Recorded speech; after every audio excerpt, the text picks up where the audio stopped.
जय जिनेन्द्र।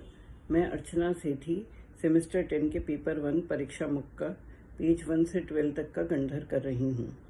आचार्य माणिक नंदी द्वारा रचित परीक्षा मुख जो सूत शैली में निबंध है, उनके गुरु राम नंदी थे और नंदी संघ के आचार्य थे। इनके शिष्यों का नाम नय नंदी और प्रभाचंद्र था। ये इनका काल 1000 ईस्वी सन के उत्तरार्ध में था। आचार्य जी को जिनराज भगवान और गुरु विशेषणों से भी संबोधित किया गया है, क्योंकि वे अंगों के और एवं विभिन्न दर्शनों के ज्ञाता थे। परीक्षा मुख में परीक्षा शब्द का अर्थ है परी का उपसर्ग पूर्वक इक्ष धातु से बना है। परी का अर्थ है चारों ओर से और इक्ष का अर्थ है सभी पक्षों को देखना जानना। अर्थात परीक्षा शब्द का मतलब है किसी वस्तु को सभी पहलुओं से जानना देखना। मुख शब्द का अभिप्राय प्रवेश द्वार से है। परीक्षा का अर्थ न्याय भी है, तो परीक्षा मुख का अर्थ हुआ न्याय जैसे कठिन विषय में सरलता से प्रवेश पाने का ये ग्रंथ द्वार है। इस ग्रंथ की प्रमुख टीकाओं के नाम हैं आचार्य प्रभाचंद्र की प्रमेय कमल मार्तांड, आचार्य लघु अनंत वीर के प्रेम रतनमाला प्रमेय रतनमाला, भट्टारक चारु कीर्ति की प्रमेय रत्न अलंकार, पंडित जयचंद जी छाबड़ा की भाषा वचनिका। इस कृति में 6 परिच्छेद और 208 सूत्र हैं और इसका मुख्य प्रतिपाद विषय प्रमाण और प्रमाणाभास का वर्णन है। न्याय क्या है, उसकी क्या जरूरत है? किसी भी वस्तु की ऑथेंटिसिटी को जानने के लिए न्याय का अर्थ है बुद्धि के उपयोग से बात की सिद्धि करना, मतलब लॉजिक यूज करना। सच्चे देवशास्त्र गुरु पर विश्वास कर रहे हैं तो उनकी रिलायबिलिटी हमें आप के वचनों से आती है। तीसरे परिच्छेद अलग है, क्योंकि वो अलग से पढ़ेंगे क्योंकि उसमें अनुमान से चर्चा और अलग टॉपिक है। पहला परिच्छेद है मंगलाचरण में पहला शब्द है प्रमाण, मतलब सम्यक ज्ञान। सच्चे ज्ञान को कहते हैं प्रमाण। तो मिथ्या ज्ञान है वे प्रमाणाभास हो जाएगा। प्रमाण ज्ञान से हमें पदार्थों का निर्णय होता है, पर प्रमाणाभास से हमें निर्णय नहीं कर पाते क्योंकि ज्ञान सच्चा नहीं है। तो फिर हमें क्या पढ़ना चाहिए? प्रमाण समझने से वस्तु स्वरूप का सही ज्ञान होता है, पदार्थों का सही निर्णय होता है और हमारे प्रयोजन की सिद्धि होती है। प्रयोजन क्या है? सुख की प्राप्ति, दुख का अभाव। हम देखते हैं कि सिद्ध भगवान सुखी हैं क्योंकि उन्हें जन्म मरण का अभाव हो गया है। तो हमें भी जीवन मृत्यु के चक्कर से निवृत्ति पानी है और सुखी होना है। प्रमाण के ज्ञान में से हमारा अज्ञान दूर होगा। हमें पता चलेगा कि किसको ग्रहण करना है, किसको हटाना है, कौन सी जानने योग्य वस्तु है। तो हमें सच्चा सुख मिलेगा और दुख हटेगा। और प्रमाणाभास से पदार्थों का सही निर्णय न होने से हमारे प्रयोजन की सिद्धि नहीं होती है और हमें संशय, विपर्य और अनंत व्यवसाय हो जाएगा और हमें अपना और पर का स्वरूप पता नहीं चलेगा और गलत रास्ते पर जाने का भय है। इसलिए गलत रास्ते से बचने के लिए हमें प्रमाणाभास को भी समझना चाहिए। प्रमाण से पदार्थों की सिद्धि होती है, उसका मतलब विपरीत प्रमाण के विपरीत आभास से सिद्धि नहीं होती। यह कह रहा हूँ पूर्व के आचार्यों के सिद्ध लक्षण से। बाल बुद्धि अर्थात अल्परूप बुद्धि वालों के लिए मंगलाचरण में किसी भी को भी नमस्कार नहीं किया है।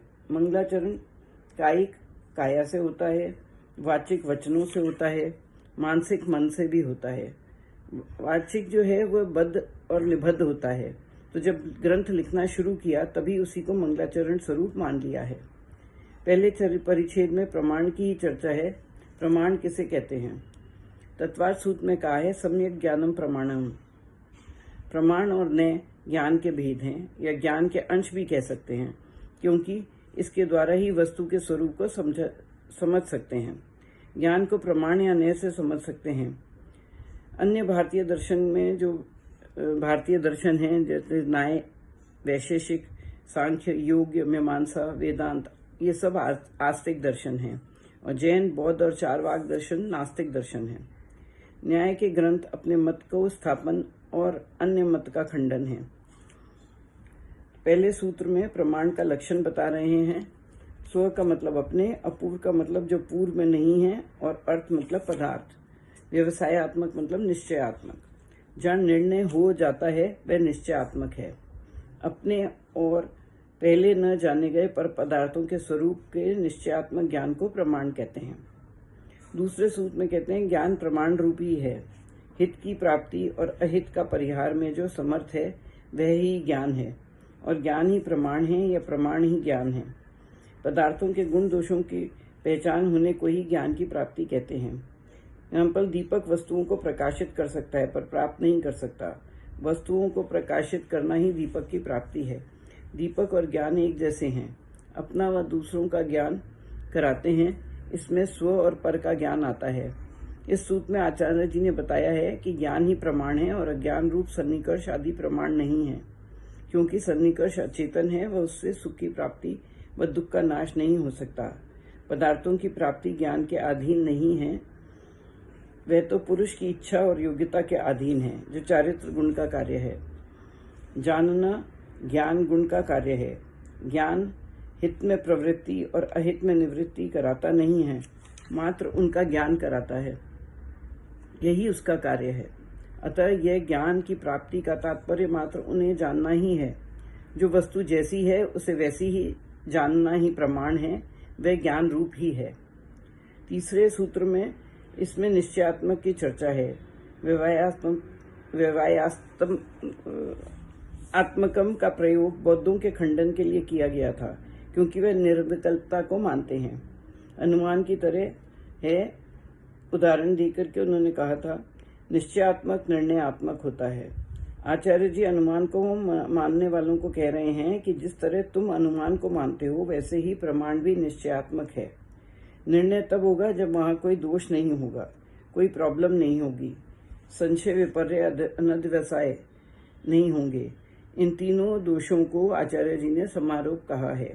संशय मतलब डाउट, विपर्य मतलब उल्टा ज्ञान और अनध्यवसाय मतलब कुछ है। इनका निराकरण करने वाला होने से अनुमान की तरह वह जो प्रमाण है वह निश्चयात्मक है, उसमें कोई दोष नहीं है। वह पदार्थ का निश्चय करता है। वह प्रमाण ज्ञान संशय विपर्य अनध्यवसाय का विरोधी होने से पदार्थों का निर्णय करने वाला है। एग्जाम्पल अनुमान। ज्ञान का निश्चयपना तो विपरीत ज्ञान से भी होता है, परंतु वह साध्य का कारण का निर्णय करने वाला नहीं होता। अतः वह समारोह का विरोधी नहीं होने से प्रमाण नहीं है।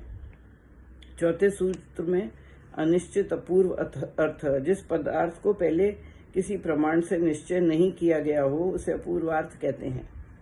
अपूर्व जो पहले से नहीं जानते। एग्जाम्पल, पहले हम एग्जॉटिक फ्रूट्स को नहीं जानते थे तो वो अपूर्व थे, पर अब जान गए तो वो हमारे लिए अपूर्व नहीं रहे।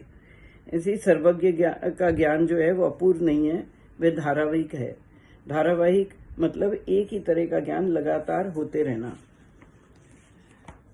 पांचवें सूत्र में बताते हैं कि अन्य प्रमाण से देखे हुए जाने हुए पदार्थों में यदि समारोह हो जाए तो भी वह पदार्थ अपूर्व के समान ही हो जाता है।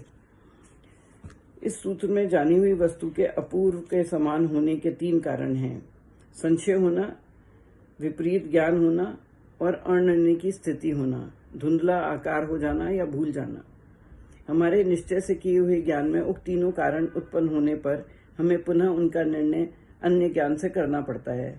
अतः वह ज्ञान भी अपूर्व के समान ही हो जाता है और उसका संशय विपर्य अनध्यवसाय रहित पुनः ज्ञान प्रमाण कहा जाता है।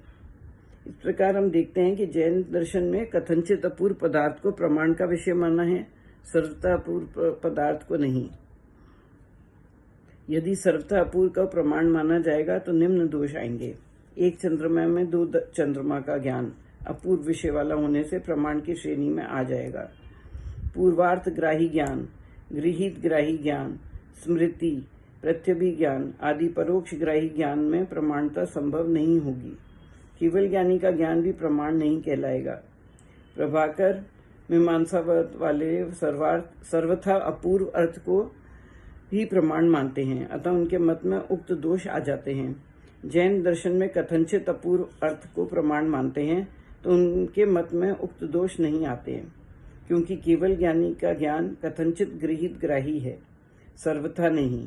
जैसे केवल ज्ञानी ने प्रथम समय में जिन पर्यायों को वर्तमानवत और भविष्य को भविष्यवत जाना था, द्वितीय समय में पूर्ववर्ती वर्तमान को भूतकाल रूप में और उत्तरवर्ती विषय को वर्तमान रूप में जान रहे हैं। अतः वह ज्ञान ग्राही न होकर कथनचित अपूर्व हुआ। प्रत्येक पदार्थ में सामान्य विशेष अनेक धर्म गुण होते हैं।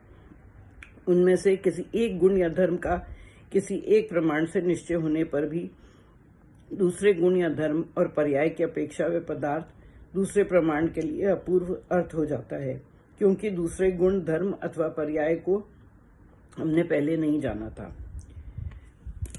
जय जिनेंद्र।